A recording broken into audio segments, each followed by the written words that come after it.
नमस्कार दोस्तों, मैं हूं आरती और आप सभी का स्वागत है मेरे चैनल पे। तो फ्रेंड्स, आज की तारीख में हम सभी का बैंक से किसी न किसी डेट को हफ्ता कटता है। किसी की ईएमआई जाती है, किसी का एसआईपी कटता है या किसी का लोन का हफ्ता वगैरह कटता रहता है, ठीक है।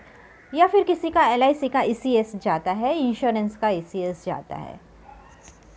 तो फ्रेंड्स, सवाल ये उठता है कि कई लोग कंफ्यूज भी रहते हैं कि हमें बैंक में हफ्ता कब डाल देना चाहिए। देखिए, इसमें अगर बहुत ही सेफ जाना है तो हमें जो हमारी डेट है बैंक के का हफ्ता कटने की, उसके 2 दिन पहले हमारे अकाउंट में वो पैसा होना चाहिए।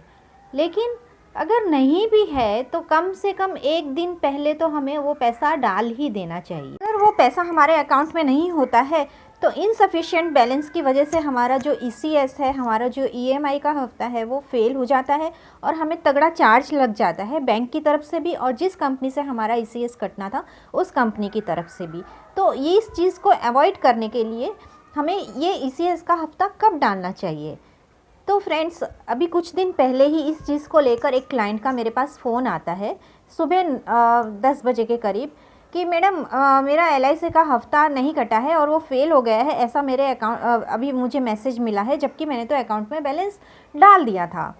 और अब मुझे वो एलआईसी तो पता नहीं कैसी है और मतलब सही से ईसीएस भी नहीं काटती है, तो मुझे तो मेरा पैसा वापस चाहिए, मुझे चार्ज भी लग गया है। तो मैंने उससे बात की कि आपने कब डाला था वो हफ्ता ऐसे वैसे, तो पता चला कि उन्होंने वो भूल गए थे डालना अपने अकाउंट में और एक अकाउंट से दूसरे अकाउंट में उन्होंने आज सुबह ही ट्रांसफ़र किया था।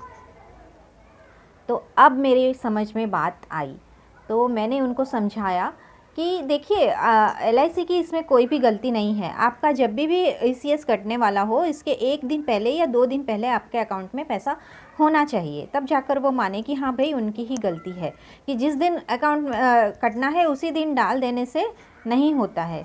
तो फ्रेंड्स, जब भी आपकी ईएमआई कटने वाली हो, ईसीएस कटने वाला हो, एसआईपी का हफ्ता कटने वाला हो, तो जो डेट है उसके कम से कम 1 दिन पहले तो आपके अकाउंट में पैसा होना ही चाहिए। सेफली जाना हो तो वैसे तो 2 दिन पहले ही डाल के रखना चाहिए, लेकिन उससे चलो 2 दिन पहले नहीं भी है तो 1 दिन पहले तो हमें अकाउंट में पैसा डाल ही देना चाहिए। और अगर खूब इमरजेंसी है, उस दिन भी आप पैसा नहीं डाल सके, तो रात, जिस दिन की डेट है उस रात,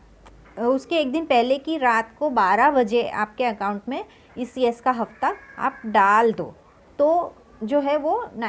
हम बच सकते हैं, हमारा जो ईसीएस फेल होना है उससे बच सकते हैं। फ्रेंड्स, कई बार तो मैंने देखा है ना कि लोग लास्ट डेट का इंतज़ार करते रहते हैं और जिस दिन हफ्ता कटने वाला होता है उसके 1 दिन पहले रात को 10 बजे वो भागम भाग करते हैं, इससे पूछेंगे, उससे पूछेंगे, तेरे अकाउंट में पैसा है क्या, मैं तुझे कैश में दे देता हूँ, मुझे ट्रांसफ़र कर दे। या फिर एटीएम बैंक के बाहर, एटीएम के बाहर वो 10 बजे से लाइन में खड़े रहते हैं। और आप देखोगे, आप नोटिस करोगे ना, तो एटीएम के बाहर 1 से 5 तारीख के बीच में ऐसी लाइन लगी रहती है, क्योंकि 1 से 5 तारीख के बीच में ही मोस्टली सबका हफ्ता कटता है। तो इस चीज़ को अवॉइड करने के लिए, लास्ट टाइम की भागदौड़ से बचने के लिए, हमें जो ईएमआई का हफ्ता है या ईसीएस का हफ्ता है वो एटलीस्ट 1 दिन 2 दिन पहले तो हमारे अकाउंट में डाल ही देना चाहिए, क्योंकि पता है कि ये तो कटेगा ही कटेगा, तो फिर रिस्क क्यों लेना है, जो कल करना है कल भी भरना है हमें, तो लास्ट टाइम पे दौड़ के क्या फ़ायदा है। तो 1 दिन पहले या 12 बजे से पहले पहले हमें वो अकाउंट में पैसा डाल ही दें, नहीं तो 99% चांसेस होते हैं कि हमारा ईसीएस फेल हो जाए और हमें दोनों तरफ से चार्ज लग जाए। आपको अगर ये जानकारी अच्छी लगी हो तो मेरे चैनल को सब्सक्राइब कीजिएगा, लाइक कीजिएगा, जिससे कि मेरा उत्साह बढ़ता रहे और ऐसे ही और जानकारियाँ मैं लेकर अपने चैनल पर आती रहूँगी, तो सब्सक्राइब ज़रूर से कर लीजिएगा। और आपको अगर लगता है कि मेरी ये इन्फॉर्मेशन औरों के लिए भी यूज़फुल है तो अपने स्टेटस पर लगाइएगा और शेयर कीजिएगा अपने फ्रेंड्स के साथ। Okay, thank you, thanks for watching.